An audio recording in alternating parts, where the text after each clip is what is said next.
Pause café avec Fanny Griesmer, comme chaque jour. C'est toujours un plaisir de vous voir apparaître dans la lumière. Vous avez vu comme ça, hop, la lumière apparaît sur vous. C'est intéressant votre chronique. Alors on a des chroniques techniques, des chroniques sociologiques. Aujourd'hui, je ne sais pas comment on peut l'appeler, mais c'est une chronique. Il y a beaucoup de sociologie, de psychanalyse. C'est la psychanalyse, c'est-à-dire l'association d'un métier et d'un nom. Étude des mœurs. Alors vous êtes penché à une liste de noms et de fonctions, et parfois ça colle. Notamment avec votre boucher, j'ai beaucoup ri parce que je le connais ce boucher en plus. Mais j'adore vous raconter ma vie, hein, voilà. Entre nous avant émission, bon, bah là je vais la raconter sur le plateau. En fait, je vais vous partager un petit moment, un questionnement que j'ai eu le week-end dernier. J'arpentais les rues du 15e arrondissement, rue Félix Faure, quand mon regard s'est figé sur la devanture d'une boutique, une boucherie en l'occurrence, la boucherie Leboeuf, où officie un certain Romain Leboeuf, boucher, donc, et ce n'est pas rien, meilleur ouvrier de France. C'est vrai. Monsieur Leboeuf, profession boucher, hasard, concours de circonstances, ou destinée, je me suis penchée sur la question. Dans mes recherches, j'ai découvert que cela portait un nom, l'aptonyme. C'est un mot qui est entré dans le Larousse en 2018 avec la définition suivante. Nom de famille qui semble refléter plaisamment l'occupation professionnelle notamment, de quelqu'un. Définition affublée d'un exemple très concret dans le dictionnaire. Exemple, Madame Piedroit, podologue. Alors, on pense que c'est un canular. Ça nous fait parfois sourire. C'est d'autant plus vrai lorsque le nom de famille ressemble au métier exercé par la personne en question. Mais c'est une science. Est-ce qu'on peut en faire un modèle? Exactement. Et ça s'appelle l'aptonymie. C'est la science qui étudie le lien entre le patronyme et l'activité de celui qui le porte. Ce qui compte dans la discipline, c'est pas la graphie, c'est ce que l'on entend. Par exemple, vous appelez monsieur ou madame Poulet, P-O-U-L-A-Y. Alors, ça ne suffit pas. Vous appelez Poulet, c'est très bien. Mais ils vendent des volailles pour vous. Voilà, pour que votre nom soit reconnu comme aptonyme, vous devez faire carrière soit dans la volaille, soit éventuellement travailler dans la police nationale. Mais ce qui serait une dérivation du mot, puisque c'est le mot argotique de la police. Exactement. Alors c'est vrai que le sujet a assez peu exploré en France. En revanche, les Québécois en seraient très friands. Alors c'est même un néologisme, aptonyme, apte qui veut dire approprié ou qui convient, et onyme, le suffixe qui veut dire non. Alors il y a des études très sérieuses qui sont menées au Québec, il y a même des centres de recherche, des travaux qui sortent chaque année réalisés avec l'appui de généalogistes et d'experts en onomastique, c'est l'étude des noms propres. Qu'est-ce qu'on apprend comme mot aujourd'hui? Aptonie, mononastique. On s'en rappellera peut-être pas lundi. Mais je me rappellerai lundi de l'aptonie. C'est intéressant, mais il y a quand même un travail d'historien et je dirais presque d'ethnologue, c'est-à-dire que même dans les lieux-dits, on se souvient que des lieux-dits correspondent parfois le four à chaud. On sait qu'à cet endroit, certaines professions, il y a des professions qui sont en lien. Peut-être que les ancêtres étaient... Voilà, des métiers que l'on a retrouvés. En tout cas, on peut se poser la question, est-ce que c'est vraiment un hasard si M. Barrault est avocat. Et Mme Piquemal, la fermière. Voilà, par exemple. Et j'espère qu'elle pique bien. Alors non, c'est pas forcément un hasard. L'aptonymie n'est pas automatique, ceci dit. Par exemple, Corneille n'est pas devenu... un oiseau non plus, mais il n'a pas étudié les oiseaux non plus.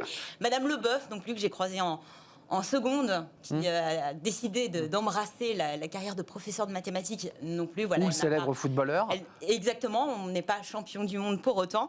Mais quand le patronyme influence la profession, on se dit que forcément il y a une influence. Le patronyme que l'on ne choisit pas orienterait pourtant notre choix de carrière. Donc il y aurait une incidence psychanalytique, c'est invisible. Alors, on parle de déterminisme nominatif. Alors, derrière, il y a une théorie, celle de l'égoïsme implicite. En fait, il y a toute une série de choix que l'on ferait dans la vie qui seraient fortement influencés par le nom, le prénom et même les lettres qui composent notre nom et notre prénom. On serait très attachés.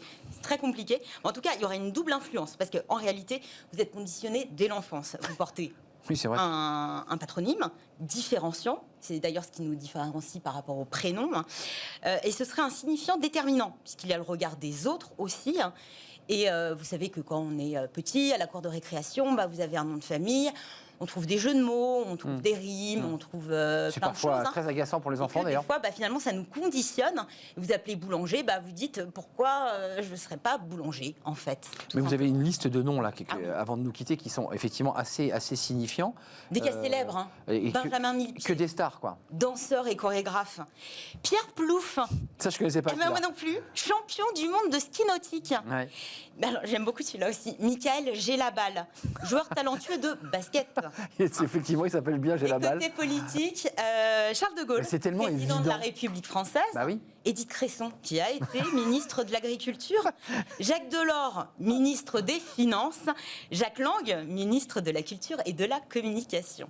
Alors, dans votre théorie de l'apnonie, on n'arrive pas à savoir si c'est le nom qui influe ou si c'est parce qu'on porte ce nom qu'on se dit qu'on va aller vers ce métier. Je pense que c'est parce qu'on porte ce nom que l'on va peut-être, potentiellement, vers ce métier. Et c'est vrai qu'il y a une étude qui a été faite, je crois qu'il y a un recensement qui a été fait en 97 sur le nombre de boulangers qui portaient le nom de boulanger. Et là, c'est très, très, très courant. En revanche, je ne vais pas vous laisser sans vous dire que, à l'inverse, quand un nom semble utilisé à contre-emploi, on va parler de contre-aptonyme. Je vais vous donner un exemple pour illustrer mon propos. Un dernier. Monsieur Frisquet, qui serait chauffagiste. Ou, plus célèbre, David Douillet, le célèbre judoka, qui ne l'est certainement pas. Ouais, c'est vraiment à la fois très drôle et humoristique, et on y voit que dans l'aptonie, il y a quand même une science. À Ardouin, bien sûr, c'est tentant. C'est tentant. Je vais aller chercher la signification de votre nom. Allez-y, je tremble. Ami valeureux. Je suis un ami valeureux. Oui, mais alors quel métier pouvez-vous exercer? Chevalier chevalier peut-être. Voilà. Chevalier qu'un cheval et qui a un bouclier peut-être. En tout cas, je suis un ami valeureux, ça me touche beaucoup. C'est beau. C'est tout à fait. Et ça influence votre comportement. C'est évident, mais comme je ne savais pas que j'étais un ami valeureux il y a encore une seconde, voilà.